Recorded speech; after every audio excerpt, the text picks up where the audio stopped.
एक बाबा भोलेनाथ को स्मरण करते हुए अपना विषय का उपस्थापन करूंगा आप सबके समक्ष।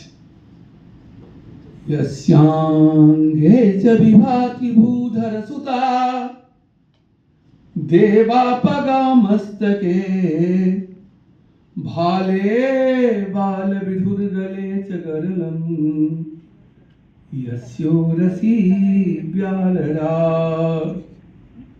सोयं भूति विभूषण सुरवरः सर्वाधिपः सर्वदा सर्वः सर्वनिव शिव शशिनिव श्रीशंकरः पातु मां श्रीशंकरः पातु मां।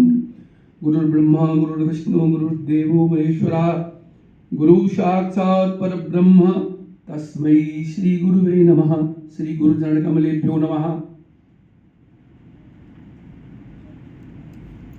आज बहुत ही हर्ष का विषय है कि सबसे पहले मैं नमः सभाभ्य सभापतिभ्यश्च, इस सभा के जो सभाध्यक्ष हैं उनको नमन पूर्वक सारे विद्वत वृंदों को सादर प्रणाम करता हूँ।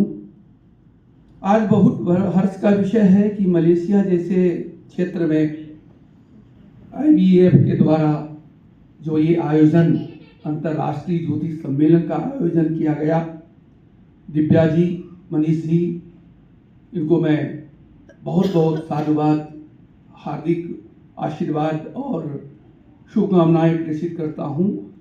और आप लोग बहुत ही हमारा जो वैदिक ज्ञान है उस ज्ञान को समस्त विश्व के पटल पे रखने का जो संकल्प लिया है उसके लिए भी बहुत ही सराहनीय और प्रशंसनीय कार्य है। मूलतः मैं अब अपने विषय पे आता हूं। देखिए, हमारे भारतीय ज्योतिष शास्त्र जो वेद का षडंग है उसमें नेत्र की संज्ञा दी है आचार्यों ने, आप सभी जानते ही होंगे। नेत्र की संज्ञा क्यों दी? क्योंकि नेत्र जो है वही देखने का काम करता है।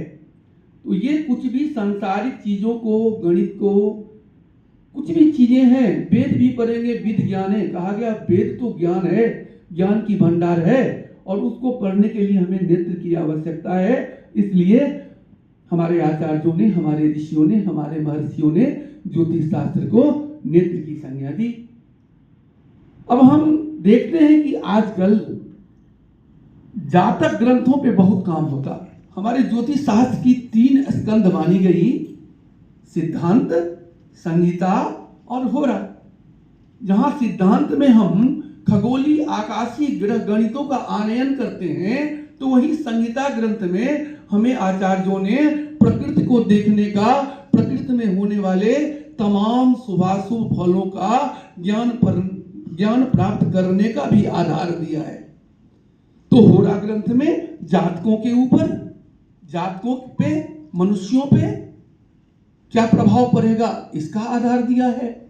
तो ज्योतिष शास्त्र तो इतना व्यापक शास्त्र है, इतना महत् शास्त्र है, जो हजारों वर्षों से हमारे विज्ञान की प्रत्यक्षता उपस्थापित करती है। कैसे उपस्थापित करती है? तो शास्त्रकारों ने कहा है अप्रत्यक्षानि सर्वशास्त्राणि। अरे जो भी शास्त्र है वो तो अप्रत्यक्ष है, उसका दर्शन नहीं हो सकता, आप देख नहीं सकते। क्या आप व्याकरण शास्त्र को देख सकते हैं? न्याय निरुक्त इत्यादि को देख सकते? नहीं देख सकते। अप्रत्यक्षानि सर्वशास्त्राणि विवादास् तत्र केवलम। और कुछ न कुछ वहां विवाद है, कुछ न कुछ वहां तर्क वितर्क है, परंतु प्रत्यक्षम ज्योतिषम शास्त्रम, ये जो हमारा ज्योतिष शास्त्र है ये प्रत्यक्ष है। कैसे प्रत्यक्ष है? तो चंद्रार्कौ यत्र साक्षिणौ, जहां सूर्य और चंद्रमा नित्य उदय और अस्त हो करके हमारी शास्त्र की प्रामाणिकता सिद्ध करते हैं। आप देख सकते हैं, आप पंचांग लीजिए, सूर्योदय देख लीजिए, क्या उतने बजे सूर्योदय नहीं होता? आप सूर्यास्त देख लीजिए, क्या उस समय में सूर्यास्त नहीं होता? प्रत्यक्षम ज्योतिषम शास्त्र। तो ये प्रत्यक्ष शास्त्र है। और कोई आज सूर्योदय सूर्यास्त जानता है? हमारे भारतवर्ष में हमारे ऋषियों ने, हमारे मुनियों ने, हमारे चिंतकों ने, हमारे वेद ने आदिकाल से ही सूर्य और चंद्रमा की गति को जाना है। जब पूरे यूरोप में कहीं गणित नहीं था तो हमारे यहाँ बहुत सारे विदुषी हुआ करती थी। लीलावती भास्कराचार्य की पुत्री थी। और अगर अलजेब्रा की बात की जाए तो क ख ग घ इत्यादि जब कोई नहीं जानता था तो हमारे यहाँ महिला सशक्तिकरण एक से एक विदुषी हुई। मूलतः मैं अपने विषय पे आता हूँ। देखिए, पूर्व चक्र एवं भूकंप। देखिए, भूकंप जो है, आज तक कोई भी वैज्ञानिक ऐसा आधार नहीं मान रहे कि मैं भूकंप का पूर्वानुमान कर सकता हूं। परंतु आज से हजारों वर्ष पहले हमारे आचार्यों ने भूकंप के विषय में भी जानते थे। अभी मनीष जी कह रहे थे, आक्रांताओं ने जो हमारी ज्ञान परंपरा की धूमिल किया, हमें पुलिसमैन कहा और हम ये समझ भी बैठे और उस पर खोज नहीं किए और वहां विरोध नहीं किए। ये वस्तुतः सत्य है। हमने विरोध नहीं किया, हमने कभी उसका विरोध नहीं किया, न्यूटन का, मार्क्स का, इसका, और वो पढ़ा के चला गया कि तुम मूर्ख हो और हमने स्वीकार कर लिया कि हाँ हम मूर्ख हैं। ये बहुत बड़ी विडंबना है हमारे भारत जैसे विश्वगुरु देश में। विश्वगुरु आज नहीं, मनीष जी सही कह रहे थे कि विश्वगुरु तो हम आदिकाल से हैं। अब क्या विश्वगुरु बनेंगे हम? कौन बनाएगा हमको विश्वगुरु? विश्वगुरु तो हम प्राचीन काल से ही हैं और उसकी प्रत्यक्षता मैं आपको उपस्थापित करके दिखाता हूं। देखिए हमारे आचार्यों ने कैसा चिंतन किया। जब भूकंप जैसी आपदा, आज कोई वैज्ञानिक नहीं कह सकता कि मैं भूकंप का पूर्वानुमान कर सकता हूं, लेकिन हमारा ज्योतिष शास्त्र, हमारे आचार्य कहते हैं कि आप भूकंप का भी पूर्वानुमान कर सकते हो। और ये ज्ञान हमारे परंपरा में, हमारे भारतवर्ष में हजारों हजार पहले वर्ष थी। पृथ्वी के चारों ओर फैले जो आकाश मंडल में विभिन्न, अब हम आते हैं, ये तो बातें हैं जो मेरे आर्टिकल में है, परंतु मैं कुछ दिखाना चाहता हूं आप लोगों को। Page number 7, page number 7।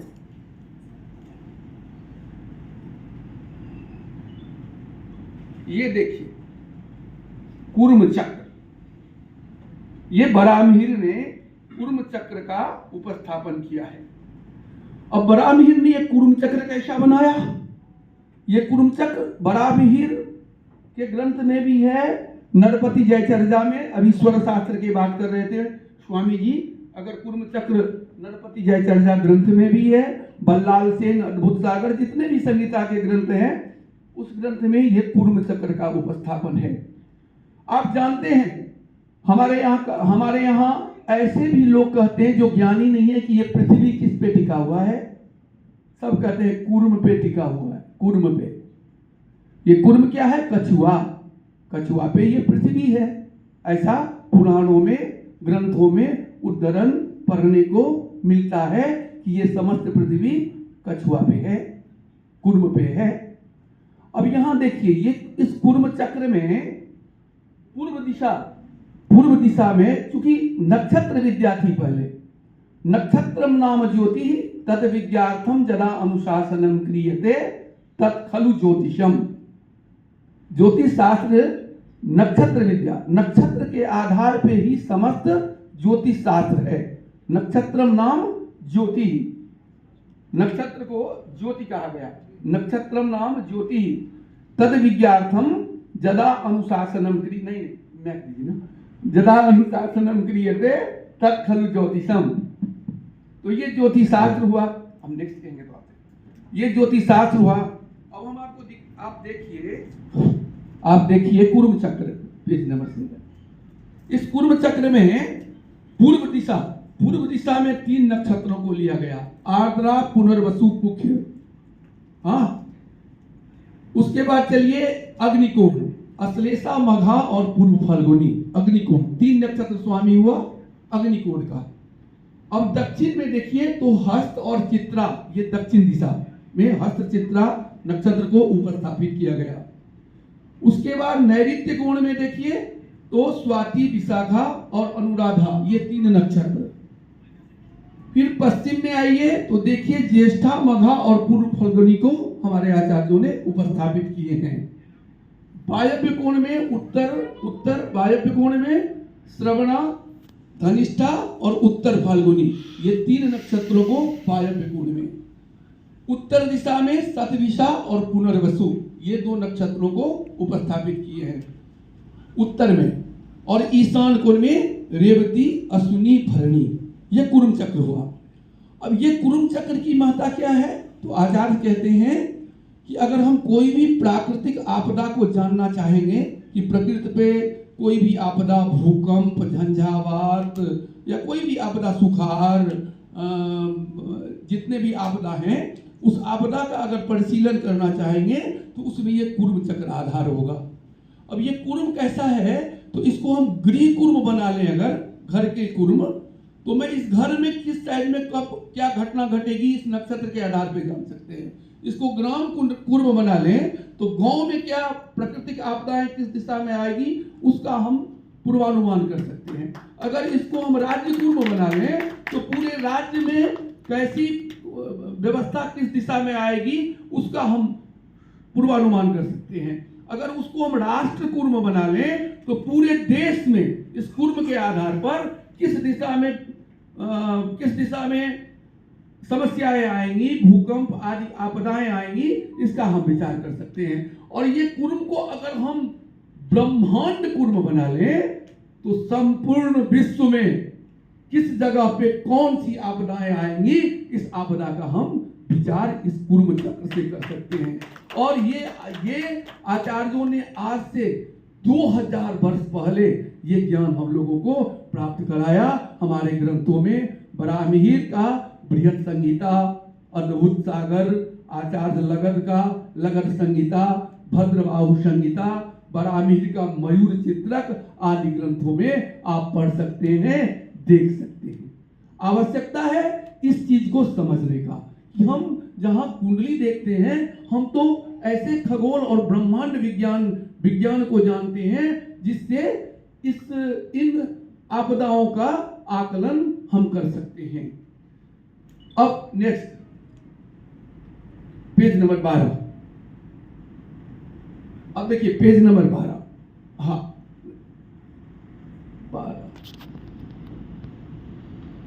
इससे पहले क्या श्लोक है? हाँ ये देखिए, एवं देशाध्यान क्षेत्रा नाम तो बदेत तथा यत्र नक्षत्रै दिव्य पार्थिव भागता दृश्यन्ते सुमहोत्पादा स्वाम दिशाम तत्र पीड़येत सौरी बल धिपो दुष्ट स्वल्प बीर्ज स्वभाव एकदा खड्येन यत्र भानुजः कुर्म चक्रके तत्र स्थाने महाविघ्नो जायते नात्र संशय दुष्ट स्थाने गते चंद्रे कर्तव्यम शांति पौष्टिकम। ज्योतिष तत्व में इस कुर्म चक्र के बारे में ये श्लोक आपको मिलेगा। नेक्स्ट, अब इस कुर्म चक्र से हम क्या जान सकते हैं? तो अतिवृष्टि गणावृष्टि सलभा भूषका सुका स्वचक्रम परचक्रम वा सप्तैते इति स्मृता। ये बराहमिहिर कहते हैं अतिवृष्टि, अनावृष्टि, सलभ, टिड्डी, भूषक, सुग्गा, स्वचक्र, परचक्र, भूकंपादि आपदाओं का गणना इस कुर्म चक्र के आधार पर दिशा का ज्ञान प्राप्त कर हम ज्योतिष शास्त्र के आधार पे कर सकते हैं। नेक्स्ट आगे। अब ये देखिए, मैं एक उदाहरण प्रस्तुत किया इसमें, और इस शोध में मैं 2015 से लगा हूं। सबसे पहले ये शोध लेकर के मैं काशी हिंदू विश्वविद्यालय धर्म विज्ञान संकाय में 2015 में वहाँ एक कॉन्फ्रेंस हुआ था, प्राकृतिक आपदाएं एवं ज्योतिष, इस विषय को लेकर के गया था। और हमने ये वहाँ प्रस्तुत किया था। अब हम आपको दिखाते हैं 15 जनवरी 1934, ये भूकंप शायद भारतवर्ष में सबको याद होगा। 15 जनवरी 1934, इस भूकंप में मुख्यतः भूकंप के जो कारक ग्रह होते हैं, इसमें शनि जो है ना बड़े उत्पादक होते हैं प्राकृतिक आपदा में।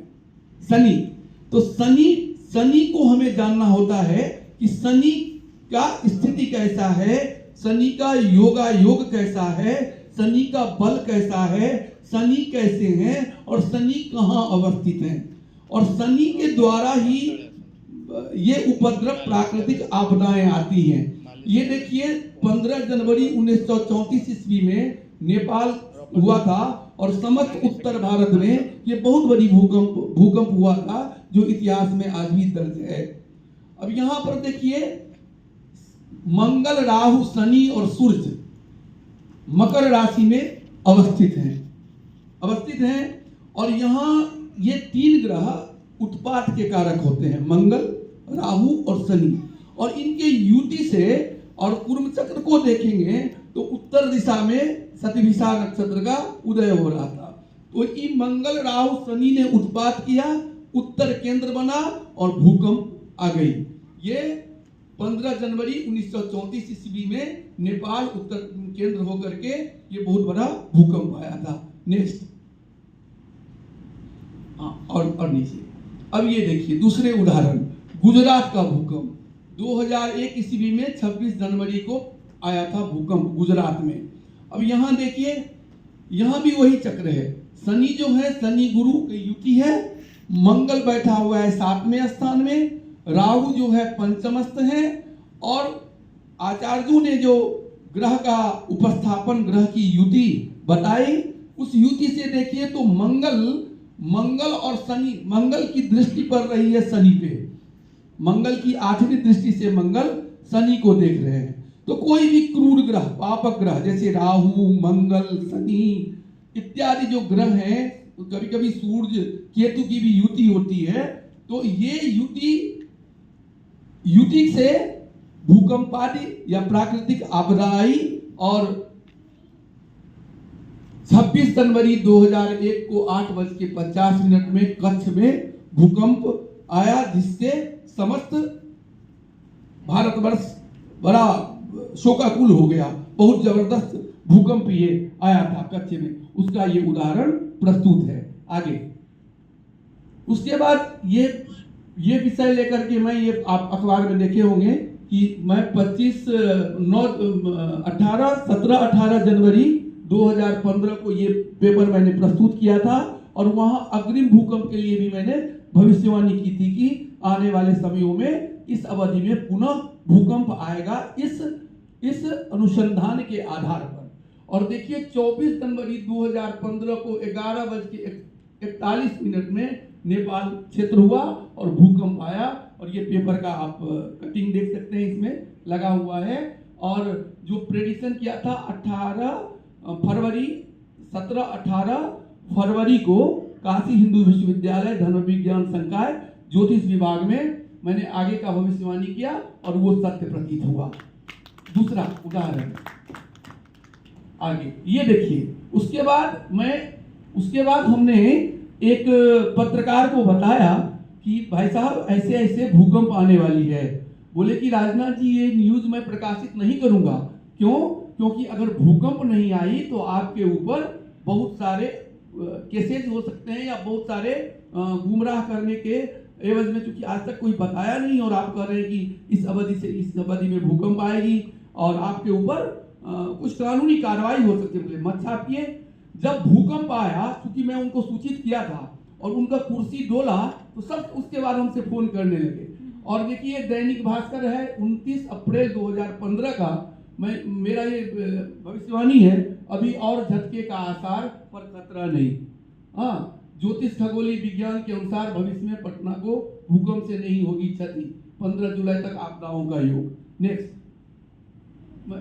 दैनिक भास्कर 4 मई 2015, मंगल चंद्रमा के उत्तर में रहने से केंद्र बना नेपाल, ज्योतिष गणना से संभव है भूकंप का पूर्वानुमान। मैं उसके बाद इस विषय पे लगातार काम करते आ रहा हूं। देखिए भूकंप पूर्वानुमान पर व्याख्यान कर संस्कृत विश्वविद्यालय में नेक की टीम आई, नेक जो ग्रेड देती है विश्वविद्यालय को, मुझे बुलाया गया वहां, और मैं भूकंप पूर्वानुमान पे ज्योतिष अध्ययन पर राजनाथ जी का व्याख्यान 9 फरवरी को कामेश्वर सिंह विश्वविद्यालय में नेक टीम के सामने व्याख्यान उपस्थापित किया। वहां भी जो भविष्यवाणी की वो भविष्यवाणी सत्य प्रतीत हुई। पटना समेत कई जिलों में भूकंप के झटके, उत्तर बिहार में 11:40 बजे भूकंप। भूकंप आई।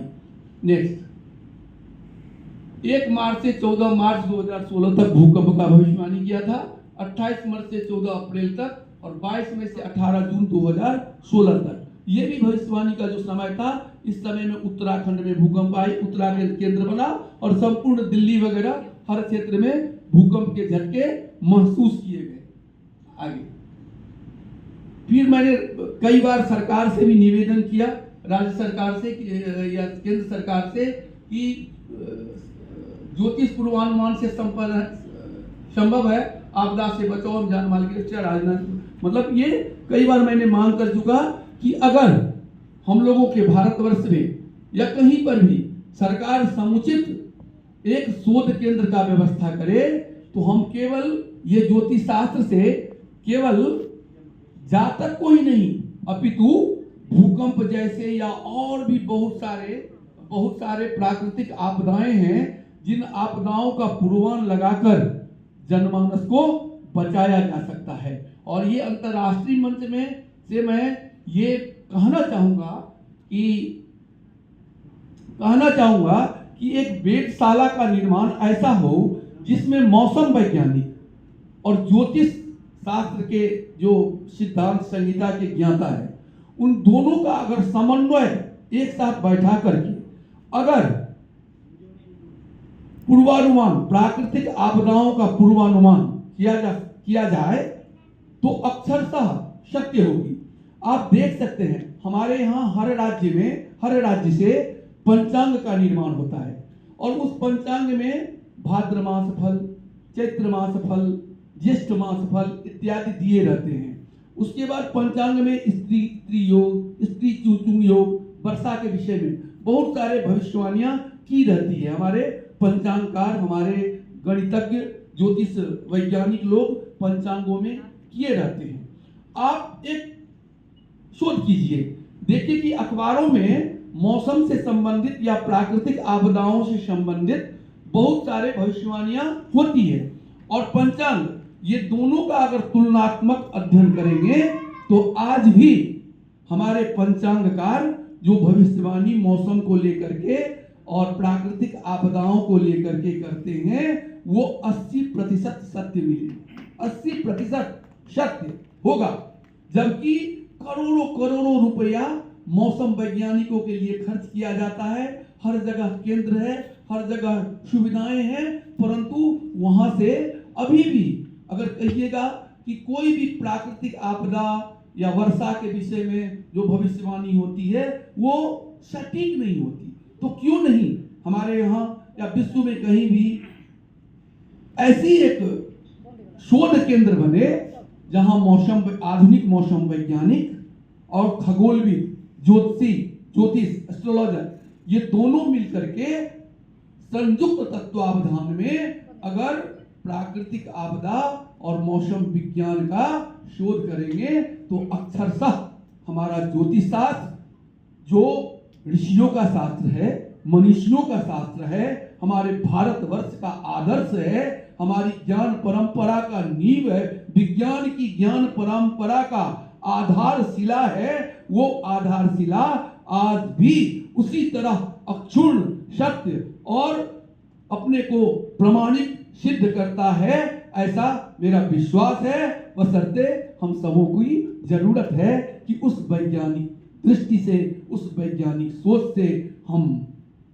अनुशीलन करें, अध्ययन करें, उसको जानें, पढ़ने का एक व्यवस्था बनाए तो हमारा वैदिक सिद्धांत कल भी विश्व गुरु था और हम आज भी विश्व गुरु ज्ञान के मामले में विश्व गुरु है। इतना करके मैं अपने पानी को विराम देता हूँ। धन्यवाद। बहुत बहुत धन्यवाद राजनाथ जी। अब